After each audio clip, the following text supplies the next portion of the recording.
Welcome back, fellow milk fans, to yet another Monday Milk Review. My name is Jacob, and today we're going to be looking at Nippy's Iced Strawberry. But not just one, two of Nippy's Iced Strawberry range. Nippy's was kind enough to send me some products, and I've got access to a no added sugar Iced Strawberry. Let this serve as my disclaimer, I was sent this product for free, however, this is one that I bought. Something which is interesting to know, this version is not only gluten-free, it is also lactose-free, which can't be said for the other one, which is still gluten-free, however it is not lactose-free. I'll post up their nutritional information now if you're interested, however let's move right on in to the drinks. Luckily I've had a bit of a chance to communicate with Nippy's through Instagram with a lady named Tanya who works for Nippy's. She's instructed me that there's actually an even better way to open these, which I failed to do in my first unboxing, and second actually. So the theory is that when you lift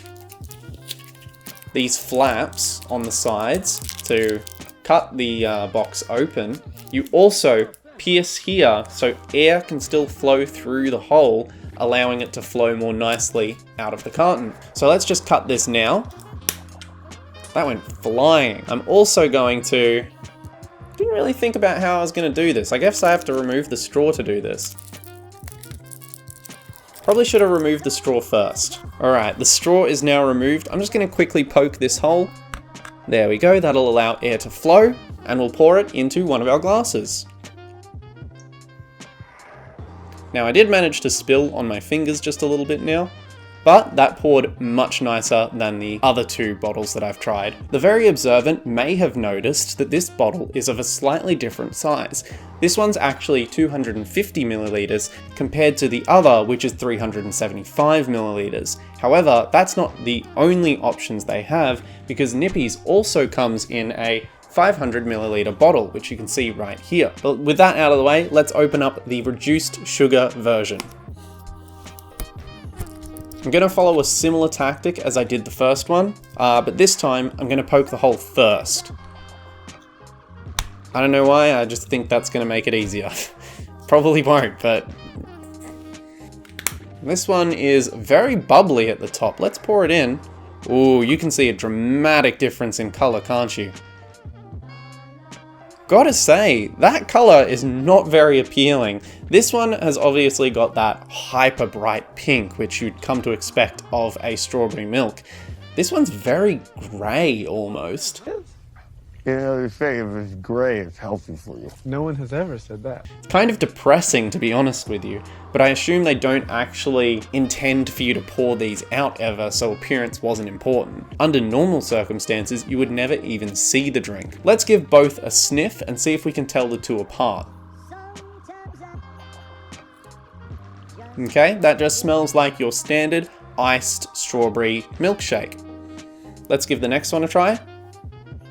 This one's definitely a lot sweeter. You can definitely smell it a little bit stronger. They're both in essence the same smell, but this one has a much greater presence. Let's get into tasting the first iced strawberry, which is the standard version.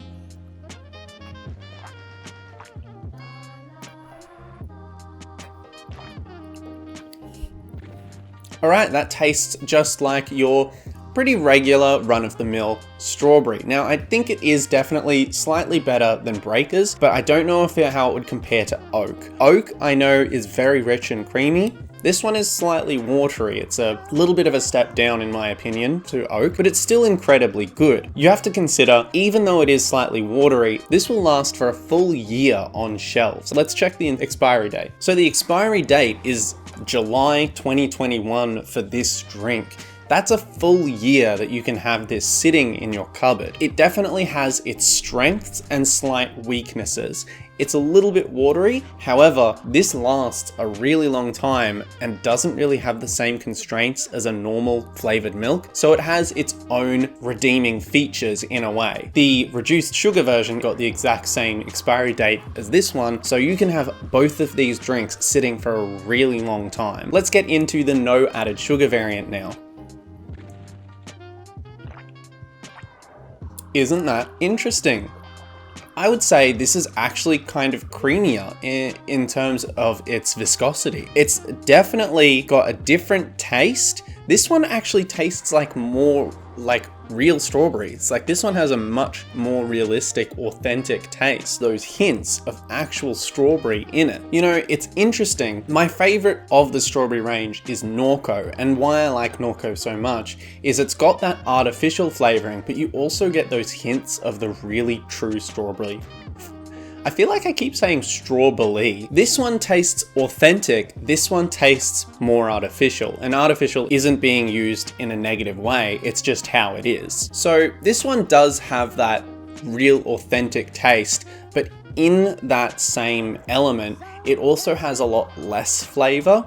So if you're wanting something which is way more punchy, this is your option. But if you're wanting something which is a bit more authentic, that's a pretty good choice too. I think combining the two could actually have some really interesting results. It seems that this one's flavor is derived in a totally different way as this one has been, because they've got very distinct differences in their taste. I'm gonna give this one a 6.5. It's quite nice, but I don't think it's very groundbreaking. It's a little bit more watery than I expected, but I would still drink it quite happily. This one, on the other hand, is really hard to judge for me right now because it does have that authentic taste, but I think it's kind of missing the same punch as its counterpart. Of course, considering this is also gluten lactose free and also they're both long life milks, it really makes it hard to give me good perspective on what this is achieving for how it's holding itself back. I think I'm gonna give this one a 7. And that would purely be based on the fact that it is so interesting for what it does. Because really, it's achieving quite a lot for being so held back.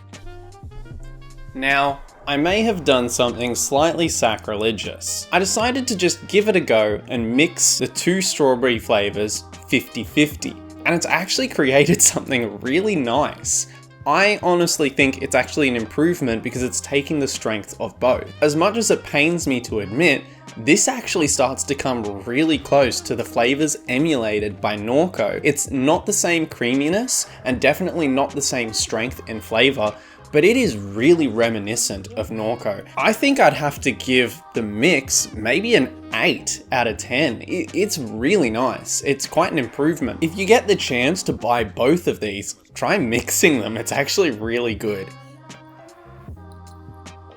Now, if you're looking to try either of these, there is very few locations I've found them so far. Coles does seem to carry chocolate and iced coffee, but I've never seen strawberry there. So you're best to head into an IGA and check if they've got them there. They should be in the cold section with other flavored milks. However, if they aren't, check the long life milk section just in case. That's all for this week's episode. Be sure to check out my Instagram. Don't forget to consider liking and maybe even subscribing if you would be so kind.